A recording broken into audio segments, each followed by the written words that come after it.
ವೀಕ್ಷಕರೇ, ನಮಸ್ಕಾರ ಸರ್. ನಮಸ್ತೆ ಸರ್. ಸೊ ಲಾಸ್ಟ್ ಎಪಿಸೋಡಲ್ಲಿ ನೀವು ಮನೆಗಳಲ್ಲಿ ಕಳಶ ಯಾವ ರೀತಿ ಪೂಜೆ ಮಾಡಬೇಕು ಅದ್ರ ಬಗ್ಗೆ ಒಂದು ಸ್ವಲ್ಪ ಬೇಸಿಕ್ ಇನ್ಫಾರ್ಮೇಷನ್ ಕೊಟ್ಟಿದ್ರಿ. ಅದರಲ್ಲೂ ಕೂಡ ಕಳಶ ಹೂಡಬೇಕಾದ್ರೆ ಅದಕ್ಕೂ ಒಂದು ಪೀಠ ಚಕ್ರ ಸ್ಥಾಪನೆಗಳಾಗಬೇಕು. ಆವಾಗ ಅಲ್ಲಿ ನಾವು ಏನೇ ಒಂದು ಪೂಜೆ ಮಾಡಿದ್ರೆ ಅದರದ್ದು ಫಲ ನಾವು ಜಲ್ದಿ ತೊಗೋಬೋದು, ಶ್ರೇಷ್ಠವಾದ ಪೂಜೆ ಇರ್ತದೆ ಅದು ಅಂತ. ಸೊ ಅದಕ್ಕೆ ಸಂಬಂಧಪಟ್ಟಂತೆ ನಮ್ಮ ವೀಕ್ಷಕರಿಗೆ ತೋರಿಸ್ಬೇಕು ಈ ಸರಿ ಅಂತೇಳಿ ಸ್ವಲ್ಪ ತೊಗೊಂಬಂದಿದ್ದೀರ ನಿಮ್ಮ ಒಂದು ಸಾಮಗ್ರಿಗಳು ಅನ್ಬೋದು ನಾನು. ಸೊ ಏನಿವೆಲ್ಲ ಮತ್ತು ಯಾವ ರೀತಿ ಕಳಶ ಸ್ಥಾಪನೆಗಳು ಮನೆಗಳಲ್ಲಿ ಮಾಡ್ಕೋಬೇಕು, ರೆಗ್ಯುಲರಾಗಿ ನಮ್ಮ ವೀಕ್ಷಕರು ಮನೆಗಳಲ್ಲಿ ಪೂಜೆಗಳು ಮಾಡೋರಿಗೆ ಯಾವ ರೀತಿ ಇದು ಬೆನಿಫಿಟ್ ಇರುತ್ತೆ. ಮೊದಲಿಗೆ ಅರವಿಂದ್ ಸರ್, ಎಲ್ಲ ಸ್ವದೇಶ್ ಮೀಡಿಯಾದ ವೀಕ್ಷಕರಿಗೂ ನನ್ನ ಕಡೆಯಿಂದ ನಮಸ್ಕಾರಗಳು. ಅರವಿಂದ್ ಸರ್, ನಾವು ಹಿಂದೆ ಎಪಿಸೋಡಲ್ಲಿ ಹೇಳಿದ್ವಿ, ಮನೆಗಳಲ್ಲಿ ಎಲ್ಲರ ಮನೆಯಲ್ಲೂ ನಮ್ಮ ಹಿಂದೂ ಸನಾತನ ಧರ್ಮದ ಪ್ರಕಾರವಾಗಿ ಪೂಜೆ ಮಾಡ್ತೀವಿ. ಪೂಜೆ ಮಾಡಬೇಕಾದ್ರೆ ಅದನ್ನು ಒಂದು ಕಳಶ ರೂಪದಲ್ಲಿ, ಒಂದು ವಿಗ್ರಹ ರೂಪದಲ್ಲಿ ಇಟ್ಟು ಪೂಜೆ ಮಾಡ್ತೀವಿ. ಯಾರೇ ವಿಗ್ರಹಗಳಿಟ್ಟು ಪೂಜೆ ಮಾಡಿದ್ರೂ ಕೂಡ ಮನೆಗಳಲ್ಲಿ ಅದಾದ ನಂತರ ಕಳಶ ಇಟ್ಟು ಪೂಜೆ ಮಾಡ್ತೀವಿ. ಒಂದು ಭಾಗದಲ್ಲಿ ಒಂದೊಂದು ಥರ ಪೂಜೆಗಳಿರುತ್ತೆ. ನಮ್ಮ ಈ ಭಾಗದಲ್ಲೆಲ್ಲ ಏನಿದೆ ಅಂದರೆ ಈ ಕಾಯಿ ಕಳಶ ಅಂತ ಹೂಡ್ತೀವಿ. ತೆಂಗಿನಕಾಯಿ ಒಂದು ತಂಬಿಗೆನಲ್ಲಿ ಸ್ವಲ್ಪ ಗಂಗೆ ಇಟ್ಟು ಅದಕ್ಕೆ ಬೇಕಾದಂಥ ಸಾಮಗ್ರಿಗಳನ್ನ ಹಾಕಿ ಅದ್ರ ಮೇಲ್ಗಡೆ ವಿಳ್ಯದೆಲೆ ಇಟ್ಟು ಇಲ್ಲ ಮಾವಿನ ಸೊಪ್ಪನ್ನು ಇಟ್ಟು ಅದ್ರ ಮೇಲೆ ಕಾಯಿನ ಇಟ್ಟು ಕಳಶ ಸ್ಥಾಪನೆ ಮಾಡಿ ನಮ್ಮ ಈ ಹಿಂದೂ ಧರ್ಮದ ಮುತ್ತೈದೆಯರು ಹೆಣ್ಮಕ್ಳುಗಳು ಪೂಜೆ ಮಾಡ್ತಾರೆ. ನಿತ್ಯ ಮನೇಲಿ ಪೂಜೆ. ನಾವು ಹೊರಭಾಗದಲ್ಲಿ ಹೋಗಿ ಯಾವುದೇ ದೇವಸ್ಥಾನ ಎಲ್ಲಿ ಯಾವಾಗ ಪೂಜೆ ಮಾಡಿದ್ರು ಕೂಡ ನಿತ್ಯ ಪೂಜೆಗಾಗಿ ಮನೆಯಲ್ಲಿ ಮಾಡ್ತಾರೆ. ಆದರೆ ಇಲ್ಲಿ ಏನು ತಪ್ಪಾಗಿದೆ ಅಂದರೆ, ಈಗಿನ ಹೆಣ್ಮಕ್ಳುಗಳಿಗೆ ಯಾರಿಗೂ ಕೂಡ ತುಂಬ ಹೊತ್ತು ಕೂತು ದೇವತೆಯನ್ನು ಅನುಷ್ಠಾನ ಮಾಡಿ ಆ ನಂತರ ಪೂಜೆ ಮಾಡುವಷ್ಟು ತಾಳ್ಮೆ ಇಲ್ಲ, ಸಮಯನೂ ಕೂಡ ಇಲ್ಲ, ಟೈಮೂ ಇಲ್ಲ, ಅದ್ರ ಬಗ್ಗೆ ಅರಿವು ಕೂಡ ಇಲ್ಲ, ಏನು ಮಾಡಬೇಕು ಯಾವ ರೀತಿ ಮಾಡಬೇಕು ಅಂತ. ಹಿಂದಿನ ಕಾಲದಲ್ಲಾದರೆ ನಮ್ಮ ತಾಯಿ ಅಜ್ಜಿಯವ್ರ ಕಾಲದಲ್ಲೆಲ್ಲ ತಿಳಿದಂಥ ಹೆಣ್ಮಕ್ಳುಗಳಿದ್ರು, ಅದಕ್ಕೆ ಆದಂಥ ಸಮಯ ಎತ್ತಿಡ್ತಾಯಿದ್ರು. ಅವ್ರೇನು ಪೂಜೆ ಪುನಸ್ಕಾರ ಮುಗಿಸ್ಕೊಂಡು ಆ ನಂತರ ಅವ್ರ ಕೆಲಸ ಕಾರ್ಯಕ್ಕೆ ಹೋಗ್ತಾಯಿದ್ರು. ಈಗಿನ ಹೆಣ್ಮಕ್ಳುಗಳಿಗೆ ಸಮಯ ತುಂಬ ಕಮ್ಮಿ ಇದೆ. ಯಾಕೆಂದರೆ ಸಂಸಾರದ ಒತ್ತಡ, ಗಂಡ ಮಕ್ಕಳು ಸ್ಕೂಲಿಗೆ ಕಳಿಸ್ಬೇಕು ಮಕ್ಕಳನ್ನ, ಅದಾದ ನಂತರ ಅವ್ರಿಗೆಲ್ಲ ತಿಂಡಿ ರೆಡಿ ಮಾಡಿ ಕೆಲ್ಸಕ್ಕೆ ಹೋಗ್ಬೇಕು ಅವರು ಕೂಡ.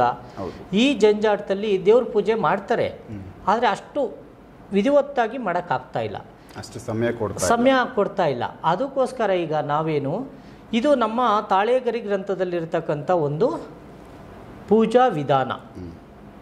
ನನ್ನ ಗುರುಗಳು ನನಗೆ ತಿಳಿಸಿದಂಥ ಪೂಜೆಯಲ್ಲಿ ಇದು ತಾಳೆಗರಿಯಲ್ಲಿ ಇದ್ದದ್ದನ್ನು ಅವ್ರು ನನಗೆ ತೋರಿಸೋಂಥದ್ದು. ಈಗೇನಿದೆ ಅಂದರೆ, ಈಗ ನಾನು ಇಲ್ಲೇನು ಮುಂದೆ ಇಟ್ಟಿದ್ದೀನಿ, ಈಗಿದು ಮಣೆ. ಎಲ್ಲರೂ ದೇವಸ್ಥಾನದಲ್ಲಿ ಎಲ್ಲರ ಮನೆಗಳಲ್ಲಿ ದೇವ್ರ ಮನೆಗಳಲ್ಲಿ ಮಣೆ ಇಡ್ತೀವಿ. ರೆಗ್ಯುಲರ್ ಆಗಿ ಸೇಮ್ ಮಣೆ ಹೆಂಗಿದೆ ಅದೇ ರೀತಿ ಪೂಜೆ ಮಣೆ. ದೇವ್ರ ಮನೆಯಲ್ಲಿ ಇಲ್ಲ ಎಲ್ಲಾದ್ರೂ ಒಂದು ಪೂಜೆ ಸ್ಥಾನದಲ್ಲಿ ಈ ಮಣೆನ ಮೊದಲಿಗೆ ಇಡ್ತೀವಿ, ಆ ನಂತರ ಕಳಶ ಹೂಡ್ತೀವಿ. ಅದೇ ರೀತಿಯಾಗಿ ಇದಕ್ಕೊಂದು ಆಯಾ ಅಂತ ಇದೆ, ಒಂದು ಸೈಜ್ ಇದೆ ನಮಗೆ. ಅಂಕಿ ಅಂಶದಲ್ಲಿ ನೋಡಿದ್ರೆ ಎಷ್ಟೋ ದೊಡ್ಡದು ಚಿಕ್ಕದು ಮಾಡೋ ಆಗಿಲ್ಲ. ಇದಕ್ಕೆ ಆದಂತ ಕೆಲವೊಂದು ಅಳತೆ ಇದೆ. ಆ ಅಳತೆ ಪ್ರಕಾರ ಮಾಡಿ ಈ ಅಲ್ಲಿಗೆನ ಜೊತೆಗೆ ಯಾವ ಮರದಲ್ಲಿ ಅಂದರೆ ಯಾವ ಮರದಲ್ಲಿ ಮಾಡೋ ಆಗಿಲ್ಲ, ಯಾವ ಮರ ಅಂದರೆ ಆ ಮರನೂ ಉಪಯೋಗಿಸೋ ಆಗಿಲ್ಲ. ಇದು ಯಾವ ಥರದ ಮರ ಇರಬೇಕು? ಇದು ಬಂದು ಹಳಸಿನ ಮರ ಅಂತ ಪೂಜೆಗೆ ಶ್ರೇಷ್ಠ. ನಮ್ಮ ಪೂಜೆಯಲ್ಲಿ ನಾವು ಹೇಳ್ತೀವಿ, ಈ ಹಳಸಿನ ಮರನ 1000 ಮಕ್ಕಳ ತಾಯಿ ಅಂತೀವಿ. ಒಂದು ಮರದಲ್ಲಿ ಎಷ್ಟು ಹಣ್ಣು ಬಿಡುತ್ತೆ? ತುಂಬಾ ಬಿಡುತ್ತೆ. ಹಣ್ಣೊಳಗಡೆ ಎಷ್ಟು ಬೀಜಗಳಿರುತ್ತೆ? ಕೌಂಟ್ ಇಲ್ಲ. 1000 ಮಕ್ಕಳ ತಾಯಿ ಅಂತ ನಾವು ಇದನ್ನ ಹೇಳ್ತೀವಿ. ಆ ತಾಯಿ ಇದ್ದ ಕಡೆ ಎಲ್ಲ ಇರುತ್ತೆ.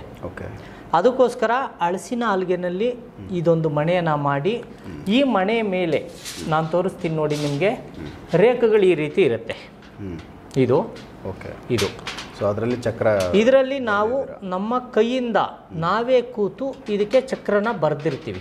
ಬೀಜಾಕ್ಷರಗಳಿದೆ ನೋಡಿ, ನಾನು ತೋರಿಸ್ತಾ ಇದ್ದೀನಿ ವೀಕ್ಷಕರೇ. ಬೀಜಾಕ್ಷರಗಳಿದೆ. ಈ ಏನು ಯಂತ್ರ ಇದೆ, ಈ ಯಂತ್ರನ, ಈ ಬೀಜಾಕ್ಷರನ ನಾವು ತಗಡಿನಲ್ಲಿ ಬರೆದು 9 ಇಂಚಿಗೆ 9 ಇಂಚು ತಗಡಿದು, ಇದನ್ನ ಜೊತೆಗೆ 6 ಇಂಚಿಗೆ 6 ಇಂಚು ಎರಡರಲ್ಲಿ ಮಾಡ್ಬೋದು. ಇದನ್ನ ನಾವು ಈ ಮಣೆ ಕೆಳಭಾಗದಲ್ಲಿ, ಏನು ಈ ಮಣೆ ಬರುತ್ತೆ, ಈ ಮಣೆ ಕೆಳಭಾಗದಲ್ಲಿ ಈ ಭಾಗದಲ್ಲಿ ಇದನ್ನ ನಾವು ಈ ರೀತಿಯಾಗಿ ಏನಾದರೂ ಮಳೆಯಲ್ಲಿ ಹೊಡೆಯೋದಾ ಇಲ್ಲ ಮೆತ್ತು ಬಿಡೋದಾ? ಇದನ್ನ ಯಾವುದೇ ರೀತಿಯಾಗಿ ಹಾಳಾಗದೇ ಇದ್ದೇ ರೀತಿಯಾಗಿ ಈ ಫಸ್ಟ್ ಇದೊಂದು ಹಾಕಿ, ಇದ್ರ ನಂತರ ಅದ್ರ ಮೇಲೆ ಒಂದು ಖಾಲಿ ತಗಡನ್ನು ಹಾಕಿ, ಅಕ್ಷರಗಳು ಅಳಿಸಬಾರ್ದು ಅಂತೇಳಿ ಅದರ ನಂತರ ರಕ್ಷಣೆಗೋಸ್ಕರ ಇನ್ನೊಂದು ತಗಡನ್ನು ಹಾಕಿ ಇದನ್ನು ಪೇಸ್ಟ್ ಮಾಡ್ತೀವಿ ನಾವು ಹಿಂಗೆ. ಓಕೆ. ಇದು ಹಾಳಾಗೋದಿಲ್ಲ ಅವಾಗ. ಓಕೆ. ಆ ನಂತರ ನಾವು ಇದನ್ನು ಈ ಅಲ್ಲಿಗೆನ ಈ ರೀತಿ ಇಟ್ಟು ಪೂಜೆ ಮಾಡಿ ಕಳಸನ ಇಲ್ಲಿ ಕೂರಿಸೋದ್ರಿಂದ ಅದಕ್ಕೆ ಶಕ್ತಿ ಬರುತ್ತೆ. ಸೊ ಅದು ಬೀಜಾಕ್ಷರಗಳದ್ದು ಶಕ್ತಿ ಕಳಸಕ್ಕೆ ಸಿಗುತ್ತೆ, ಕಳಸಕ್ಕೆ ಸಿಕ್ಕತ್ತೆ. ಅಂದರೆ ಇದೇನು ನಾವು ದೇವರುಗಳನ್ನ ದೇವಸ್ಥಾನಗಳಲ್ಲಿ ಪ್ರತಿಷ್ಠಾಪನೆ ಮಾಡಬೇಕಾದ್ರೆ ದೇವ್ರ ಕೆಳಗಡೆ ಚಕ್ರ ಸ್ಥಾಪನೆಗಳು ಬೀಜಾಕ್ಷರಗಳು ಇವೆಲ್ಲ ಏನು ಮಾಡ್ತಾರೆ ಅದೇ ಥರದ್ದೇ ಒಂದು ಅದೇ ರೀತಿಯಾಗಿ ಮನೆಗೋಸ್ಕರನೂ ಇದು. ಯಾಕೆಂದ್ರೆ ಸಣ್ಣ ಪ್ರಮಾಣದಲ್ಲಿ ಇರುತ್ತೆ. ಯಾಕೆಂದ್ರೆ ನಾವು ದೇವಸ್ಥಾನಗಳಲ್ಲಿ ಏನು ಬೇಕು ಶಕ್ತಿ ಎಲ್ಲಿ ಕೊಟ್ಟಿರ್ತೀವಿ, ಪಾಸಿಟಿವ್ ಎನರ್ಜಿ ಅಲ್ಲಿ ಬರ್ತಾ ಇರುತ್ತೆ. ನಾವು ಮನೆಯಲ್ಲಿ ಏನು ಇಲ್ಲದೆ ಇದ್ದ ರೀತಿ ಸುಮ್ಮನೆ ಒಂದೇನೋ ಒಂದು ಕಳಸಿಸ್ಕೊಂಡ್ಬಿಟ್ಟು ಒಂದು ಫೋಟೋ ಇಟ್ಟು ಪೂಜೆ ಮಾಡಿದ್ರೆ ಆ ಫಲ ನಮಗೆ ಸಿಗೋದಿಲ್ಲ. ಹೌದು. ಯಾರಾದರೂ ಈಗ ಆರಾಧನೆ ಮಾಡ್ತಾ ಇರ್ತಾರೆ, ವ್ರತಗಳು ಮಾಡ್ತಾ ಇರ್ತಾರೆ, ಹೆಣ್ಮಕ್ಳುಗಳು ಗಂಡ್ಮಕ್ಳುಗಳು ಕೂಡ ಅನುಷ್ಠಾನಗಳು ಮಾಡ್ತಾ ಇರ್ತಾರೆ. ಆ ಅನುಷ್ಠಾನ ಮಾಡೋವಂಥ ಸಮಯದಲ್ಲಿ ಈ ರೀತಿಯಾದಂಥ ಕಳಸ ಹೂಡಿ ಅನುಷ್ಠಾನ ಮಾಡಿದ್ರೆ ಅದು ಅವ್ರಿಗೆ ಫಲ ಕೊಡುತ್ತೆ, ಕೇಳಿದಂಥ ವರ ಸಿಕ್ಕತ್ತೆ. ಈಗ ಯಾವಾಗಲೂ ದೇವಸ್ಥಾನಕ್ಕೆ ಹೋಗ್ಲಿಕ್ಕಾಗಲ್ಲ, ಇಲ್ಲೇ ದೇವರು ನಿಲ್ಲಿಸ್ತಾನೆ. ಅಂದ್ರೆ ನಮ್ಮ ಇಷ್ಟಾರ್ಥಗಳನ್ನ ನಾವು ಅಲ್ಲಿ ಬೇಡ್ಕೋಬಹುದು. ಅದೇ ಕಳಸ ಹೂ ಪ್ರಸಾದ ಕೂಡ ಕೊಡುತ್ತೆ. ಓಕೆ. ಅಂದ್ರೆ ಬಲಗಡೆ ಹೂವು ಏನು ಬೀಳುತ್ತೆ ಆ ಥರ ನಾವು ಇಲ್ಲಿ ಕೇಳ್ಬೋದು. ಸೊ ಈ ಕೆಲಸ ಆಗುತ್ತೆ ಅನ್ನಂಗಿದ್ರೆ ಹೂವು ಕೊಡು, ಬಲಗಡೆ ಹೂವು ಕೊಡು, ಇಲ್ಲ ಎಡಗಡೆ ಹೂವು ಕೊಡು ಅಂತ ಕೂಡ ಕೇಳ್ಬೋದು ಇದನ್ನ. ಸೊ ಈ ಚಕ್ರ ಸ್ಥಾಪನೆ ಆದಾಗ ಅದೆಲ್ಲನೂ ನಡೀತದೆ, ಅದೆಲ್ಲ ನಡೆಯುತ್ತೆ. ಸೊ ಇವೆಲ್ಲನೂ ಬೆನಿಫಿಟ್ ಇದೆ. ರೆಗ್ಯುಲರ್ ಆಗಿ ಕಾಮನ್ ಆಗಿ ಸಿಂಪಲ್ ಆಗಿ ಒಂದು ತಟ್ಟೆನಲ್ಲಿ ಅಕ್ಕಿ ಇಟ್ಬಿಟ್ಟು ಅದ್ರ ಮೇಲೆ ಕಳಸ ಇಡೋದನ್ನ ರೆಗ್ಯುಲರ್ ಆಗಿ ನಾವು ನೋಡ್ತೀವಿ ನಮ್ಮ ಎಲ್ಲರೂ ಮನೆಗಳಲ್ಲಿ. ಹೌದು. ಸೊ ಇದು ಅದಕ್ಕಿಂತ ಶ್ರೇಷ್ಠ. ಇದ್ರ ಮೇಲೆ ಬೇಕಾದ್ರೆ ಬಾಳೆ ಎಲೆ ಹಾಸಿ, ಬಾಳೆ ಎಲೆ ಮೇಲೆ ಅಕ್ಕಿ ಹಾಸಿಕೆ ಅಕ್ಕಿ ಮೇಲೆ ಕಳಸ ಸ್ಥಾಪನೆ ಮಾಡ್ಕೋಬಹುದು. ಸೊ ಅದಿನ್ನೂ ಸ್ವಲ್ಪ ಬೆಟರ್ ಇರುತ್ತೆ. ಈ ರೀತಿಯಾದಂಥ ಪೂಜೆ ನಮ್ಮ ಹಿಂದಿನಿಂದ ನಡೆಸ್ಕೊಂಡ್ ಬರ್ತಾ ಇದ್ದಿದ್ದು. ಈಗ ಕೆಲವೊಂದು ಎಲ್ಲ ಬಿಟ್ಟು ಹೋಗಿ ಬೇರೆ ನಮಗೇನು ಮಾಡ್ರನ್ನಾಗ ಏನು ಬೇಕೋ ಅದನ್ನ ಮಾಡ್ಕೊತಾ ಬರ್ತಾ ಇದ್ದೀವಿ. ನಿಮ್ಮ ಹತ್ರ ತಾಳೆಗರಿನಲ್ಲಿ ಇದ್ರದ್ ಬಗ್ಗೆ ಒಂದು ಉಲ್ಲೇಖ ಐತೆ, ಆ ವಿಚಾರಗಳನ್ನ ನಾವು ಆ ತಾಳೆಗರಿಯಿಂದ ತಿಳ್ಕೊಂಡು ತಿಳಿಸ್ತಾ ಇದ್ದೀನಿ ಅಂದ್ರಿ. ಹೌದು. ಸೊ ಆ ತಾಳೆಗರಿ ಎಷ್ಟು ವರ್ಷದ್ದು ಹಳೆಯದು? ಅದು ನನಗೆ ಇಷ್ಟು ವರ್ಷದಂತ ಗೊತ್ತಿಲ್ಲ. ನಮ್ಮ ಗುರು ಪರಂಪರೆಯಿಂದ ಬಂದಿರತಕ್ಕಂಥದ್ದು. ಅದನ್ನ ನಾವು ಯಾವಾಗಲೂ ಈಚೆ ತೆಗೆಯಲ್ಲ. ಅದನ್ನ ಏನು ಆ ಪ್ರತಿ ಇದೆ ನಮಗೆ ಅವಶ್ಯಕತೆ ಇರೋದನ್ನ ನಾವು ಒಂದು ಪುಸ್ತಕಕ್ಕೆ ಬರೆದಿಟ್ಕೊಂಡಿದ್ದೀವಿ. ಅದನ್ನ ಯಾವಾಗ ಏನು ಅವಶ್ಯಕತೆ ಇದೆ ಅವಾಗ ತೆಗೆದು ಅದನ್ನ ನೋಡಿ ಮುಂದಿಂದು ಕೆಲಸ ಮಾಡ್ಕೊಳ್ತೀವಿ. ಸೊ ಇದಕ್ಕೆ ಏನು ಬಣ್ಣ ಏನಾದರೂ ಹೊಡಿಬೋದಾ? ಮಾಡ್ಕೋಬಹುದು. ಹಾಳಾಗದೆ ಇದ್ದಿದ್ದ ರೀತಿ ಪಾಲಿಶ್ ಮಾಡ್ಕೋಬಹುದು. ಪಾಲಿಶ್ ಮಾಡಿ ಮೇಲ್ಗಡೆ ಇದಕ್ಕೆ ಮಳೆಗಳು ಹೊಡೆದಿದ್ದೀರಲ್ಲ, ಕಬ್ಬಿಣದ ಮಳೆಗಳು, ತಾಮ್ರದ ಪಂಚಲೋಹದ ಮಳೆಗಳನ್ನ ಬಳಸಬಹುದು. ಸೊ ಕಬ್ಬಿಣದ್ದು ಬಳಸಂಗಿಲ್ಲ? ಕಬ್ಬಿಣದ್ದು ಬಳಸೋ ಆಗಿಲ್ಲ. ನಾವೀಗ ಸುಮ್ಮನೆ ತೋರಿಸ್ಲಿಕ್ಕೆ ಅಂತ ಈ ರೀತಿ ಮಾಡಿದ್ವಿ. ಇದಕ್ಕೆ ಪಂಚಲೋಹದ ಮಳೆಗಳು ಬರುತ್ತೆ, ಪಂಚಲೋಹದ ಮಳೆಗಳನ್ನೇ ಹೊಡೆಯೋದು. ಸೊ ಇವಿಷ್ಟು ಕೆಲಸಗಳು ಮಾಡಿದ್ರೆ ಪ್ರತಿಯೊಬ್ಬರು ಅವ್ರವ್ರ ಮನೆಗಳಲ್ಲೇ ದೇವರುಗಳನ್ನ ಒಳ್ಳೆ ಒಂದು. ಹೌದು. ಈಗ ಮೊನ್ನೆ ಹೆಣ್ಮಕ್ಳುಗಳು ವರಮಹಾಲಕ್ಷ್ಮಿನ ಪೂಜೆ ಮಾಡಿದ್ರು. ಹೌದು. ಆ ವರಮಹಾಲಕ್ಷ್ಮಿನ ಕೂರಿಸುವಂತ ಸಮಯದಲ್ಲಿ ಏನಾದ್ರೂ ಈ ರೀತಿ ಪೀಠದ ಮೇಲೆ ಕೂರಿಸಿದ್ದಾದ್ರೆ ಖಂಡಿತ ಲಕ್ಷ್ಮಿ ಆ ಮನೆಗೆ ವಾಸ ಮಾಡ್ತಾಳೆ. ಇದನ್ನ ನಾನು ಖಂಡಿತವಾಗ್ಲೂ ಹೇಳಬಲ್ಲೆ. ಸೊ ಆ ಕುಟುಂಬಕ್ಕೊಂದು ಆಶೀರ್ವಾದ ಸಿಕ್ಕತ್ತೆ. ಸೂಪರ್. ಸೊ ಒಳ್ಳೆ ವಿಚಾರ ತಿಳಿಸ್ಕೊಟ್ರಿ. ಸೊ ವೀಕ್ಷಕರೇ, ಈಗ ಪ್ರತಿಯೊಬ್ಬರು ಎಲ್ಲರೂ ಅವ್ರ ಮನೆಗಳಲ್ಲಿ ಪೂಜೆಗಳು ರೆಗ್ಯುಲರಾಗಿ ಮಾಡ್ತಾ ಇರ್ತಾರೆ. ಸಾಮಾನ್ಯವಾಗಿ ಹೆಣ್ಮಕ್ಳಂತೂ ಇದ್ರದ್ದು ಶುಕ್ರವಾರ ಆಗ್ಬೋದು, ಸೋಮವಾರ ಆಗ್ಬೋದು, ದೇವತೆಗಳು ಅಂದರೆ ಹೆಣ್ಣು ದೇವತೆಗಳು ಪೂಜೆಗಳು ಮಾಡ್ತಾರೆ. ಆವತ್ತು ಈ ಒಂದು ವಿಧಾನಗಳಲ್ಲಿ ಪೂಜೆ ಮಾಡಿದಾಗ ಶ್ರೇಷ್ಠ ಅಂದರೆ ಆ ಪೂಜೆ ಫಲ ಜಾಸ್ತಿ ಇರುತ್ತಾ, ಇಲ್ಲ ಗಂಡು ದೇವ್ರಿಗೂ ಮಾಡ್ಬೋದಾ? ಯಾವುದೇ ದೇವತೆಗಳಿಗಾದ್ರೂ ಕೂರಿಸ್ಬೋದು. ಯಾವುದೇ ದೇವತೆ ಆಗಲಿ, ಇದಕ್ಕೆ ಗಂಡು ಹೆಣ್ಣು ದೇವತೆ ಅಂತ ಏನಿಲ್ಲ.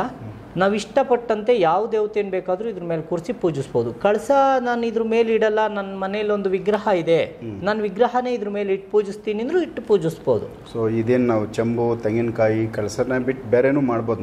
ಮಾಡಬಹುದು. ಓಕೆ. ಈಗ ಮನೆಯಲ್ಲಿ ಎಲ್ಲರ ಮನೆಯಲ್ಲೂ ದೇವ್ರ ಮನೆ ಅಂತ ಇರುತ್ತೆ. ದೇವ್ರ ಕೋಣೆಯಲ್ಲಿ ವಿಗ್ರಹಗಳು ಇಟ್ಟಿರ್ತಾರೆ ಪೂಜೆಗೋಸ್ಕರ. ಇನ್ನೊಂದು ಆ ರೀತಿಯಾಗಿಟ್ಟಂಥ ವಿಗ್ರಹಗಳನ್ನ ಇದ್ರ ಮೇಲೆ ಇಟ್ಟು ಪೂಜೆ ಮಾಡ್ಬೋದು.